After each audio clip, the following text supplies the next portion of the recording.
बहुत सी डेवलपमेंट्स होनी है। वहीं दूसरी जानिब पाकिस्तान तहरीक इंसाफ ने आज बरोज़ जुमा बल्कि बादस जुमा मुल्क गिर एहतजाज की कॉल भी दे रखी है। उससे पहले वही हुआ है जो इस मुल्क में होता है, जो इस मुल्क में एक नया कानून बन चुका है। रात गए पकड़ धकड़ भी हुई है। इसके साथ ही साथ अली अमीन गंडापुर की धमकी जो है वो बेसूद रही और खैबर पख्तूनख्वा में 12 घंटे से ज़ायद लोड शेडिंग भी की जा रही है। यानी वो मामला भी इस वक्त डामाडोल है, ख़राब हो सकता है, सिचुएशन किसी भी वक्त हाथ से निकल सकती है। लेकिन इस सब के अंदर बिलावल भुट्टो की शहबाज शरीफ साहब के साथ मुलाकात हो गई है और इस मुलाकात की अंदरूनी कहानी भी आ गई है और वही हुआ है जो हम सबको पता था, जो हम एक्सपेक्ट कर रहे थे। इसके साथ ही साथ मोहम्मद ज़ुबैर जो कि आले शरीफ के बाजवा साहब के साथ ताल्लुकात बहाल करवाने वाली शख्सियत है। मोहम्मद ज़ुबैर जो कि नवाज़ शरीफ और मरियम नवाज़ के तर्जुमान थे, एक इंतहाई क्रूशल टाइम पर वो मोहम्मद ज़ुबैर जो हैं वो फट पड़े हैं और उन्होंने सर्जिकल स्ट्राइक की है, या फिर इसे हम कहें कि बॉम्बशेल उन्होंने फाड़ा है नवाज़ शरीफ साहब पर और नून लीग पर। और वो बयानियाँ जो कभी कभी नवाज़ शरीफ साहब बनाने की कोशिश करते हैं वो बनने से पहले किस तरह से दम तोड़ जाता है, उस हवाले से डिटेल्स में आपके सामने रखूंगा। काशिफ अब्बासी के प्रोग्राम के अंदर तहलका खेज इंकशाफात हुए हैं। लेकिन मरियम नवाज़ शरीफ साहिबा ने भी एक बड़ा ब्लंडर किया और अपना मजाक खुद बनवा बैठी हैं।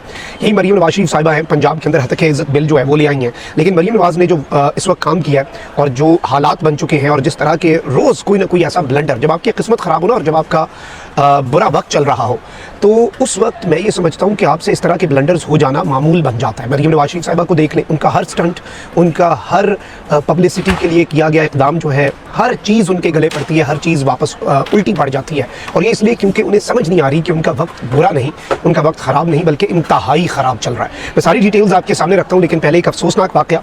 सवात का इलाका जी मदीन, इसमें तौहीन मज़हब के इल्ज़ाम में एक शख्स को कत्ल कर दिया गया, जबकि मुश्तइल अफराद जो हैं उन्होंने थाने को भी आग लगा दी और हमले में 8 पुलिस एहलकार जो हैं वो भी ज़ख्मी हुए। DPO सवात ज़ाहिदुल्लाह खान के मुताबिक कुरान पाक की मुबज्जला बेहुरमती के इल्ज़ाम में इलाका मकीनों ने शहरी पर तशद्दुद किया, उस शहरी को बरहना करके सड़कों पर घसीटा। उन्होंने बताया कि मदीन पुलिस ने मुलजिम को गिरफ्तार करके थाने मुंतकिल किया तो लोगों ने थाने को भी आग लगा दी और तोड़फोड़ की। मुश्तइल अफराद मुलजिम को थाने से निकाल कर ले गए और उसे जाकर जला दिया उन्होंने। पुलिस के मुताबिक तशद्दुद और जलाए जाने से मुलजिम जान की बाजी हार गया, जबकि ये जो मुजाहिरीन हैं इनके हमले में 8 अफराद जो है 8 पुलिस एहलकार ज़ख्मी भी हुए हैं।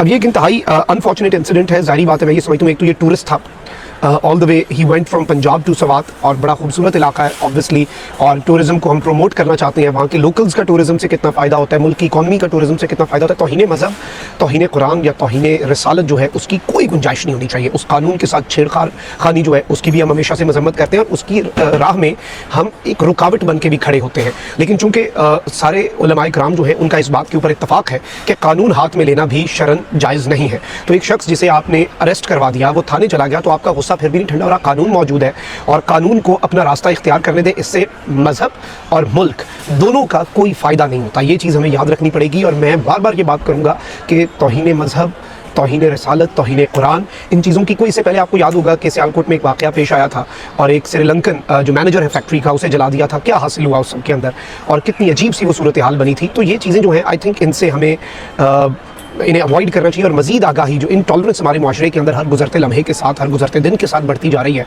उसे भी एड्रेस करने की ज़रूरत है। लेकिन ऑब्वियसली हमारे मुल्क के अंदर मसाइल इतने हैं कि इनटॉलरेंस कम होने के बजाय लोगों की फ्रस्ट्रेशन और लोगों की इनटॉलरेंस जो है वो बढ़ती है, कम नहीं होती। और इसके अंदर और बहुत से फैक्टर्स हैं। अगर आप इसे रिसर्च करें, एकेडमिकली इसे स्टडी करना चाहें, जो बिहेवियरल चेंजेस हैं लोगों के, वो आपको फिर पता चलेगा कि इसमें मुल्क के हालात तक का एक इम्पैक्ट होता है और बहुत से और फैक्टर्स होते हैं। तो ये एक चीज़ थी, मैंने कहा गुजारिश आपके सामने रख लूँगा। जारी बात है, हमने इस पर बात नहीं करनी तो फिर ज़्यादती होगी। ये हमारे मुल्क और हमारे मजहब का मामला है। अब जरा जाते हैं नाज़रीन इकराम, आज पाकिस्तान तहरीक इंसाफ ने एहतजाज की कॉल दे रखी है और इस मुल्क के अंदर काजी फ़ाइज़ ईसा साहब के मुताबिक तो आइन और कानून की बालादस्ती उनके दौर में ऐसी हो रही है जैसे आज तक नहीं हुई होनी।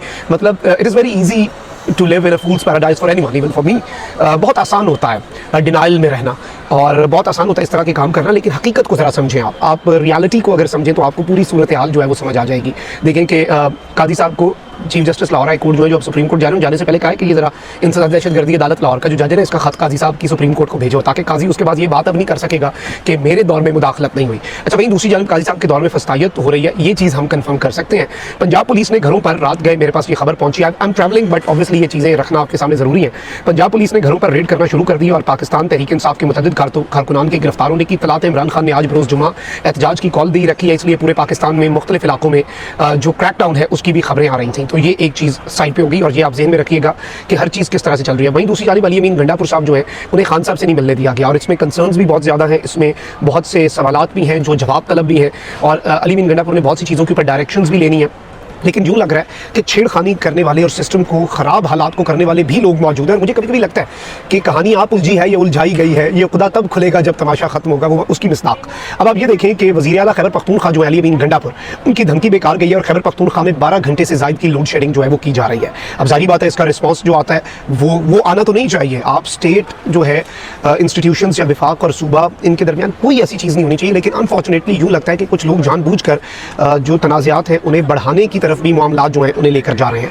अच्छा, वहीं दूसरी जानिब वही हुआ है, मैंने आपको पहले कहा था कि ये इनके पे स्केल से बहुत ऊपर की बात है, इनकी वक़्त ही नहीं है, इनकी औकात ही नहीं है, इनकी हैसियत ही नहीं है, क्योंकि ये सिस्टम के बेनिफिशरी हैं।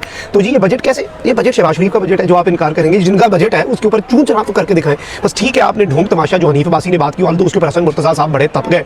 और वैसे एक तो होता है ना कि अंदर के पोल जरूर ये खोलते हैं एक दूसरे के, और इसमें आप देखिएगा ये पोल खुलेंगे। हसन मुर्तज़ा साहब ने तो हनीफ अब्बासी साहब पिंडी से बने हैं ना, मैंने तो उन्हें ताना भी दे दिया कमिश्नर रावलपिंडी की जरा बातें सुनो और जरा अपना आप देखो। और हनीफ अब्बासी साहब की गुफ्तगू का उन्होंने जवाब भी दिया, बड़े तपे और ये वो, लेकिन ये आपस में लड़ तो रहे हैं, लेकिन ये दिखावे के लिए, क्योंकि ऊपर जो दस्ते शफ़क़त है ना, ऊपर जो घर का बड़ा है, इनका बड़ा, इनके घर का, वो इन्हें अलग नहीं होने दे सकता। अब चेयरमैन पीपल्स पार्टी बिलावल भुट्टो ने वज़ीर आज़म से मुलाकात में बजट की मंजूरी में ताउन करने की यकीन दहानी करवा दी है, मुबारक हो जी आपको। और बिलावल भुट्टो ने वज़ीर आज़म को अपने तहफ़्फ़ुज़ात से आगाह किया जो कि मैटर नहीं करते। वो एक लतीफ़ा था कि बिलावल साहब ने शहबाज शरीफ साहब को कहा कि इस बजट में आपने हमारी इनपुट नहीं ली। शहबाज शरीफ साहब ने कहा साड़ी भी नहीं ली, ये बजट जाहिर बात है मोहम्मद औरंगज़ेब साहब ने बनाया, वो नून लीग के तो नहीं है। अब एक तरफ तो इनके लिए चैलेंजेस जो है वो बढ़ते जा रहे हैं। वहीं रावलपिंडी की अडियाला जेल में भी एक काम हुआ है।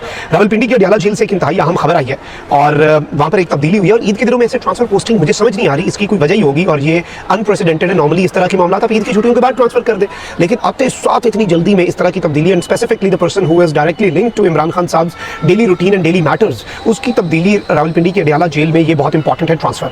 अब इमरान खान साहब की सिक्योरिटी सुपरविजन पर तैनात डिप्टी सुपरिटेंडेंट अडियाला जेल जो है उन्हें तब्दील कर दिया गया है। डिप्टी सुपरिटेंडेंट मोहम्मद अकरम को फौरी तौर पर अर्जेंटली ऑन जिसे कहते हैं ना राइट वे इमीडिएट इफेक्ट के साथ जो है उनके ओहदे का चार्ज छोड़कर महकमा जेल खाना जात लाहौर रिपोर्ट करने का हुक्म दे दिया कि आज जो parent department deputy superintendent judicial जो है ताहिर सिद्दीक शाह, अब देखिए एक सुपरिटेंडेंट होता है उसके नीचे डिप्टी सुपरिटेंडेंट होते हैं, तो एक डिप्टी सुपरिटेंडेंट जुडिशियल है, वो टेक्निकल और जुडिशियल मामलात को देखते हैं। उन्हें बेसिकली ताहिर सिद्दीक शाह को मोहम्मद अकरम की जगह इस ओहदे की इजाफी जिम्मेदारियां सौंप दी गई हैं। जेल अफसरान के तबादले तकर्रुर का नोटिफिकेशन होम डिपार्टमेंट पंजाब ने कुछ देर पहले जो हमारे पास खबर आई उसमें जारी कर दिया। अब दो खबरें रहेंगी, एक तो मोहम्मद जुबैर साहब की सर्जिकल स्ट्राइक और दूसरी खबर है मरीम नवाज शरीफ साहब का ब्लंडर। क्योंकि खबरें ज़्यादा है इसलिए मैं ज़रा कोशिश ये कर रहा हूँ कि जल्दी जल्दी और जितनी स्पीड से आपके सामने मैं ज़्यादा से ज़्यादा खबरें जो हैं आपके सामने रख सकूँ वो बेहतर होगा। तो पहले तो मोहम्मद जुबैर साहब ने लंदन प्लान के जो इंतहाई अहम तरीन हिस्सा है और लंदन प्लान के इब्तदाई जो खद्दो खाल हैं वो इन्होंने लीक कर दिए हैं और इन्होंने काशिफ अब्बासी साहब को इंटरव्यू दिया, वंडरफुल जर्नलिस्ट काशिफ अब्बासी साहब। उन्हें इंटरव्यू में इन्होंने कहा कि मैं आपको बता देता हूँ, ज़्यादा वक्त नहीं आपका लेता। बाजवा और नवाज शरीफ की अदम एतमाद से पहले लंदन में खुफिया मुलाकात हुई